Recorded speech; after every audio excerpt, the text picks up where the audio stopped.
It was 1 week after I turned 11. I will never forget this day. It was one of my best days and one of the worst days in my life. June 5th. All you can think of is hot. Hot breeze, beach, loving family moments, playtime with friends, ice cream. Yes, the dream of every child. You don't have any problems on your head. You don't think how would you pay the rent this month or what will you make for dinner tonight. The only things you have to worry about is did you clean your room and to just be a kid. So, I remember this day like it was yesterday. I woke up by my loving mother kisses on my forehead. She would do this every morning. I got out from the bed, removed my PJs, and went down for breakfast. My father was waiting for me and my mom at the table. That morning, he made my favorite breakfast, scrambled eggs with milkshake. I sat down at the table and started eating my food. My mother was looking at me with a smile. I felt a big strange, but I guess she was just happy to see me. Though my 11 years old brain. My father was unusually quiet. They waited for me to finish my breakfast. And when I was almost ready, my mother turned to my father with the words, "John, I think it's time," she said with a playful but serious tone. Then my father took from his pocket 3 tickets for a Christmas show near our little town and handed one of the tickets to me. I jumped with excitement. I ran to my parents to hug them.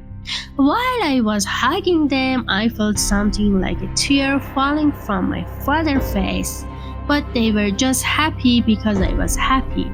The tickets were for the same day, so I went up to my room to take a shower and get dressed. After maybe an hour, we were ready to go. I felt like the 30 minutes ride was like ages. I remember the sun hitting my face through the window of the car, and my parents were listening to a song about unconditional love between parents and their child. My mother was singing with her heart. After some time we were there, I was smiling and jumping from joy. We found our seats. We sat down and the show began. There were clowns, gymnastics, lions, monkeys, and tigers. I was in full shock from the things I saw. My heart was filled with all happy emotion that you can think of. After 1 hour, the show was over. I was a little sad that it was over, but my loving mother whispered in my ear that there is one more surprise. My eyes were filled with joy. My parents had paid a VIP session at the backstage with one of the clowns and some show host. We went backstage. I was looking at all the animals behind the cages. My father came behind me and gave a really hard and long hug. I was a bit confused. I looked back to see where is my mother. She was talking with one of the show hosts. I guessed because the man was in a black suit with a gorgeous hat, they were smiling and laughing. I saw the man giving my mother a massive pack of money. At this moment, my father whispered in my ear, I love you, son. I will always love you. He started walking to my mom. I was just frozen in one place. It felt like ages, but it was just seconds. I started crying. I wanted to run to them, but the gymnastics from the crease were holding my hands. I was screaming in agony, but they never looked back. I was screaming in agony, but they never came back. Today is June 5th, 10 years after my parents sold me to trafficking group. Sorry, my bad. A circus show. This is how my new parents like me to call our big family.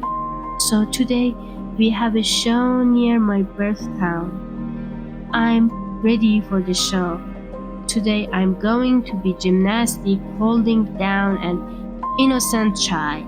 You see, some kids are scared of clowns, of bugs, but most of them are scared of monsters. I was scared of monsters too when I was young, but I never knew I was living with one of them, and now